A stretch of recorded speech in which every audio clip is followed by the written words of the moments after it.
Hello, Mathuji. You're watching Morning Pulse on Unbill TV. Government informed Parliament that no infiltration cases have been reported along the Indian-China border since 2014, even as security forces apprehended 23,926 infiltrators along India's borders with Pakistan, Bangladesh, Myanmar, Nepal and Bhutan during the same period.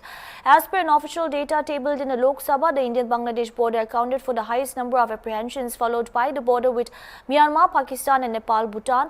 The figures compiled year-wise since 2014 indicate persistent infiltration attempts along India's western and eastern frontiers, while the northern borders with China has remained free and reported infiltration cases. Minister of State for Home Nityanand Rai shared the year-wise data in a written reply to a query raised by two Trinamool Congress MPs, Jagdish Chandra Bama Basunia and Sharmila Sarkar, informing that a total of 20,806 infiltrators were arrested at India's international borders with Bangladesh, Myanmar, Pakistan and Nepal, Bhutan since 2014 to 2024, while 3,120 infiltrators were arrested from these borders from between January and November 2025. West Bengal Governor C.V. Ananda Bose, following the resignation of Sports Minister Arup Biswas over the Messi event fiasco, said that after visiting the stadium and holding informal discussions with the Inquiry Commission, he had formed his own assessment of the situation. He added that there had been strong public demands for the minister, who was present at the venue on the tragic day, to step down. And informally interacting with the Inquiry Commission, informally, I arrived at my own assessment of the situation. There are a lot of demands by the public that the sports minister who was there on the spot on that fatal day has to resign. This was sent to the government, first through the ex-handle of the Lok Bhavan and then as a letter. It was an advisory that it is better that the sports minister and those responsible candidly admit their vicarious liability in the matter and resign. Number two, the inquiry has to establish responsibility on those who committed lapses in the case. I was given to understand today in Delhi that the government has asked for the explanation of the DG of police and also the SP concerned. I am also told that one commissioner has been placed under suspension. I am also told that the sports minister has tendered his resignation. As governor, the constitution stipulates that resignation of a minister and reallocation of portfolios should be done with the approval of the governor. I am waiting for the official correspondence from the government. This was certainly an event which attracted millions of people, millions of sports lovers. There has been specific, perceptible, systemic failure in handling it. It is surprising that metropolis like Kolkata does not even have a standard operating procedure for congregation management. As governor, who has received so many requests, petitions and representations from the people, I suggested to the government, one, a judicial inquiry to be ordered into the incident. The Indian National Congress has announced a series of nationwide protests on December 17 in response to the central government move to rename the Mahatma Gandhi National Rural Employment Guarantee Act, accusing the BJP and RSS of attempting to dismantle rights-based welfare and replace it with charity control from the centre. The Congress party has directed its state units, Pradesh Congress committees, to organize protests all over the district headquarters. The demonstrations will feature portraits of Mahatma Gandhi to symbolize resistance against erasure of his name and values and highlight the potential impact of new law on 1 million of beneficiaries. To mark the party's foundation day on December 28, Congress PCCs are instructed to hold programs in all mandals and villages, again displaying Gandhi's portraits, reaffirming the party's commitment to the dignity of labour, social justice and right to work. The party has urged participation from functionaries, elected representatives, civil society organizations, MGNREGA workers, beneficiaries and the general public. தேச தந்தை காந்தி பெயரை மாற்றாதே மாற்றாதே மாற்றாதே மாற்றாதே பாசிசத்தின் கோமானே காந்தியை கொன்ற கூட்டம் குஜராத்தை எரித்த கூட்டம் காந்தியை கொன்ற கூட்டம் குஜராத்தை எரித்த கூட்டம் தேவாலயத்தை கொளுத்திய கூட்டம் மாடு புனிதம் என்று சொல்லி கொன்ற கூட்டம் மனிதர்களை கொன்ற கூட்டம் தேசபக்தி வேஷம் போட்டு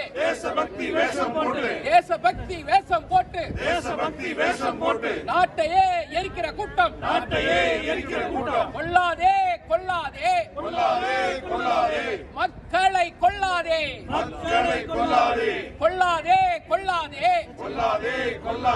மக்களை கொல்லாதே மாற்றாதே Save Manrega!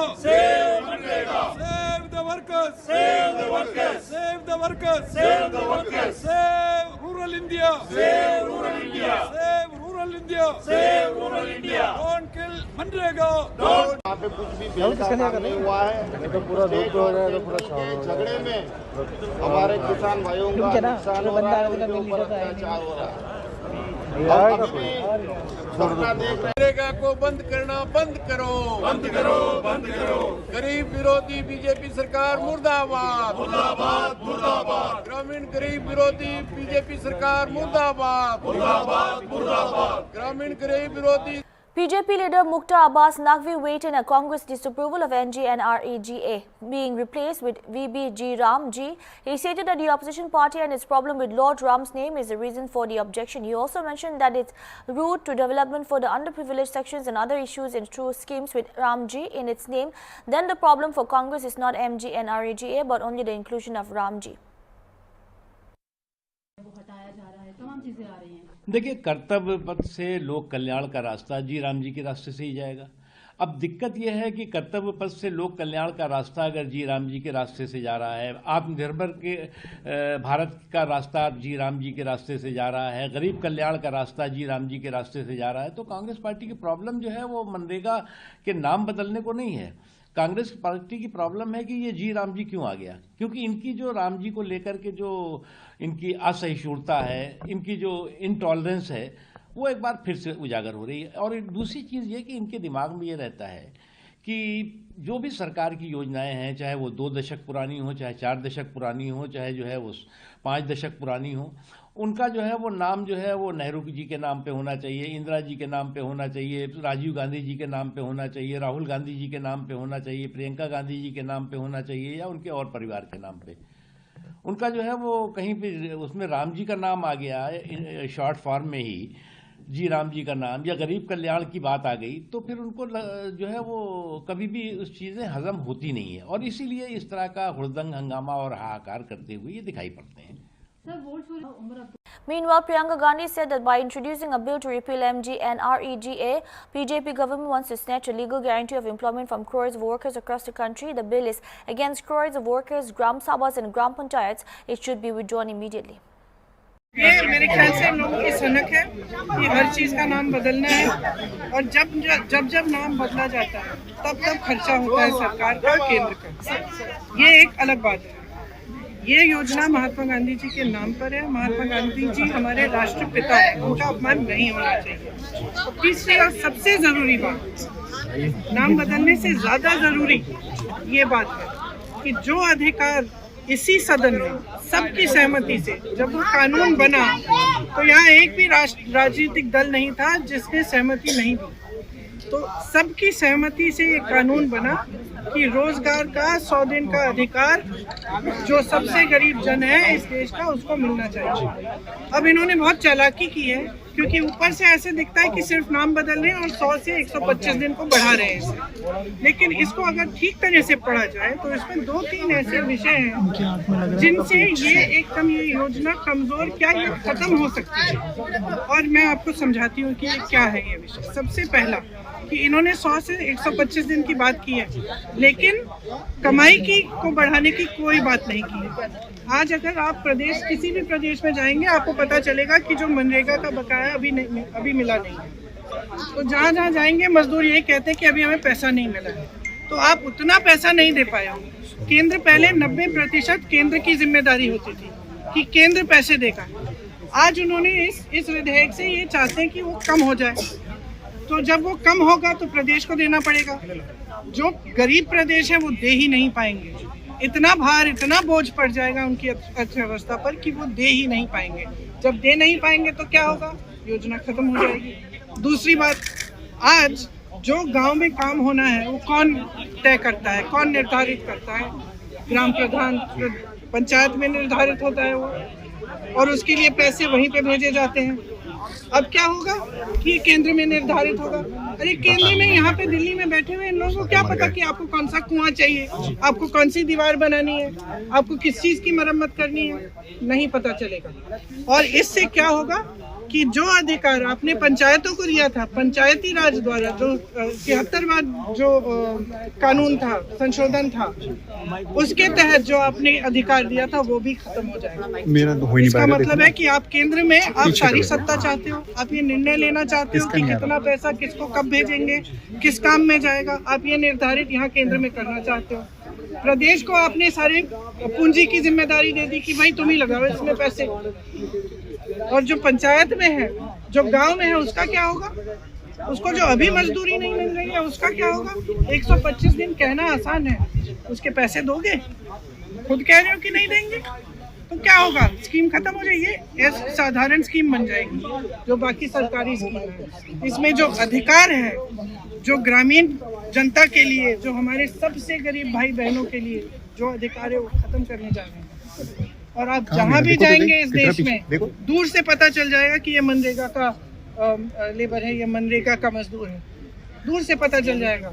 उसके हाथ कठोर होते हैं, उसकी चेहरे पे झुर्रियाँ होती है, गरीब से गरीब इंसान होता है वो। वायनाड से लेके रायबरेली तक मैंने देखा है, दूर से पता चल जाता है कि ये मनरेगा के मजदूर है। उसको भी खत्म करना चाहते हो आप? किस लिए? इतने पैसे तो आप अडानी अंबानी को पकड़ा रहे हो, सारी संपत्ति पकड़ा रहे हो, और वो बेचारा मजदूर सुबह से शाम तक काम कर रहा है, धूप में मर रहा है, पसीना आ रहा है उसका, खून बह रहा है उसका, आप उसको छोड़ दोगे? External Affairs Minister S. Jaishankar, during a joint press statement in Israel's Foreign Minister Gideon Sa'ar, said that it was a pleasure to be back in Israel, noting that the meeting came just about a month after Sa'ar's visit to India. He conveyed India's sincere and deep condolences over the loss of life in a terror attack during Hanukkah celebrations at Bondi Beach and said that attack was condemned in the strongest possible terms. Jaishankar added that India and Israel share a policy of zero tolerance towards terrorism and thanked Israel for its consistent support in India's fight against terrorism in all the forms and manifestations. First of all, let me say what a pleasure it is to be back in Israel, and our meeting takes place just about a month since your visit to India.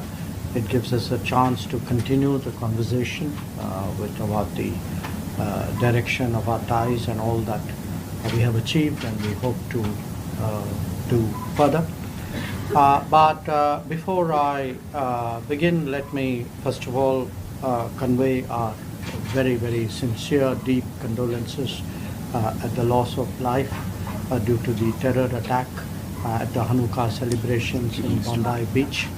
I want to say that we condemn it in the strongest possible terms. Where India and Israel are concerned, we are both countries who have a policy of zero tolerance towards terrorism. We appreciate your consistent support to our fight against terrorism in all its forms and manifestations.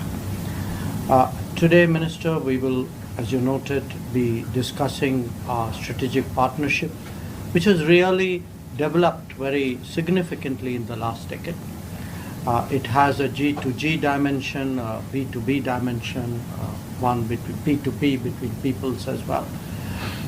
And I would say it's really, there are a very large number of domains today that our relationship touches in one form or the other. But what we will do, building on the work plan which our teams have finalized, is really to address ourselves to the task of purposing our relationship for the world that awaits us. Assam Chief Minister Himanta Biswa Sarma on Monday strongly reacted to repeated remarks emerging from sections in Bangladesh suggesting the separation of Northeast India and its merger with Bangladesh, calling such notions baseless and dangerous. Speaking to media while he attended the event in Assam's Hojai, Sarma said that over the past year, statements and discussions have surfaced repeatedly in Bangladesh, hinting at an attempt to detach the Northeast from India. He categorically dismissed these claims, asserting that India is a sovereign, powerful nation and such ideas are unrealistic. The Chief Minister also criticized what he termed a poor mindset among certain sections in Bangladesh and cautioned against India extending excessive support if such rhetoric continues. He emphasized that India would not remain silent in the face of behavior of statements that undermine its sovereignty. Bangladesh में थोड़ा last 1 सालों से यह चर्चा बार बार हो रहा है कि नॉर्थ ईस्ट को भारत से अलग करके बांग्लादेश का साथ शामिल करने का बात बार बार आ रहा है। लेकिन भारत, आप जानते हैं, भारत एक बहुत बड़ा देश है, न्यूक्लियर नेशन है, 4th largest economy in the world. So Bharat को बांग्लादेश कैसे ये कर पाएगा, ये तो सोचना भी गलत है। लेकिन बांग्लादेश का लोगों का सोच खराब है, हम लोग उनको बहुत ज़्यादा मदद करना नहीं चाहिए और ये लोगों को भी ये सिखा देना चाहिए कि भारत का ऊपर ऐसा सब व्यवहार करने से हम लोग चुप नहीं रहेंगे। Samajwadi Party Chief Akhilesh Yadav has launched a sharp attack on a BJP strategy in West Bengal and Uttar Pradesh, calling the SIR a well-planned political move. He alleged that through the SIR, the BJP has achieved what it could not accomplish directly with the NRC and accused the party of colliding with the Election Commission to influence its votes in areas where it faces electoral challenges. SIR ये Bharatiya Janata party की सोची समझी रणनीति और षड्यंत्र है। इसके तहत जो एनआरसी की बात वो सीधे नहीं कर सकते थे, एसआईआर के बहाने इन्होंने इस बात को किया है। भविष्य में कभी अगर एनआरसी करेंगे तो कौन सा कागज मांगेंगे आप? अगर आप एक बार वोटर हैं तो भारतीय नागरिक भी हैं आप। मैं आपके सामने एक बहुत सिंपल उदाहरण उत्तर प्रदेश का बताना चाहता हूं, जहां पर पूरी सरकार ने और बहुत सारे प्रतिष्ठित चैनलों ने ये खबर चलाई कि ये बांग्लादेश के लोग हैं, बाहर के लोग हैं, रोहिंग्या मुस्लिम हैं। लेकिन जब सच्चाई सामने आई तो जिस ज़मीन पर लखनऊ में वो रहते थे वो भारतीय जनता पार्टी के लोगों ने किराए पे ज़मीन दी हुई थी। भारतीय जनता पार्टी के लोग किराए पर उनको रोके हुए थे और भारतीय जनता पार्टी के लोगों को जब ये जानकारी मिली और कागज उन्होंने चेक किए तो वो सब आसाम के लोग निकले, भारतीय नागरिक लोग निकले। तो कभी कभी बहुत सारे प्रतिष्ठित चैनल भी हमारे भारतीय जनता पार्टी का जो एजेंडा है, उस नैरेटिव है, उसका साथ देते हैं। आपको लग रहा है हमारे राज्य में तो मुख्यमंत्री जी घबरा गए। अगर उनकी बात माने हम और एसआईआर जो वो बता रहे हैं, अगर हम उनकी बात को माने तो ये मान रहे हैं कि 4 करोड़ वोट। इलेक्शन कमीशन की जिम्मेदारी है कि ज़्यादा से ज़्यादा लोग वोट बनाएं और बहुत सिंपल तरीका अपनाना चाहिए। लोगों की जान चली गई, बीएलओ को जान चली गई, इतना प्रेशर रहा, आपने न जाने कितने कम समय में कोशिश की आपने। वोट बनवाने के लिए एसआईआर हो कि वोट कटवाने के लिए, ये भारतीय जनता पार्टी मिलकर के इलेक्शन कमीशन से ये काम कर रही है और वहाँ वोट ज़्यादा कटवाती है जहाँ पर बीजेपी हार रही है। और जब आप बंगाल की बात कर रहे हैं तो आप देख लेना, जब आप डेटा निकाल करके देखोगे तो भारतीय जनता पार्टी ने वहाँ सबसे ज़्यादा वोट कटवाया होगा जहाँ बीजेपी हार रही है। यही उत्तर प्रदेश में उन्होंने किया। कई लोकसभा में 3-3 लाख वोट जा रहा है, 4 लाख वोट जा रहा है। सुनने में आ रहा है आजमगढ़ में 15 लाख वोट चला जाएगा। अगर एक जिले में 15 लाख वोट कट रहा होगा तो सोचिए क्या हो रहा होगा वहाँ पे। और भविष्य में ये इलेक्शन कमीशन बताए और बीजेपी ये बताए कि भविष्य में वोट नहीं बनेगा इस तरह का जो एसआईआर के माध्यम से काटा है। हमारे मुख्यमंत्री ने निर्देश दिए हैं कि वोट बनवाइए और प्रशासन साथ देगा। और कई जगह गुप्त बैठक की अधिकारियों से। सोचिए मुख्यमंत्री अगर गुप्त बैठक करेगा तो वोट फर्जी नहीं बनेगा क्या? आप जिले जिले में पता कर लीजिए। अगर मुख्यमंत्री जी ने न गुप्त बैठक की हो और गुप्त बैठक करके अधिकारियों से कहा है और अधिकारियों को जिम्मेदारी दी है, मुख्यमंत्री कार्य को जिम्मेदारी है बोर्ड बनवाइए। तो एक तरफ यूपी में आपके मुख्यमंत्री बोर्ड बनवा रहे हैं और वहीं बंगाल में मुख्यमंत्री को बोर्ड कटवाने के लिए साजिश कर रहे हैं आप।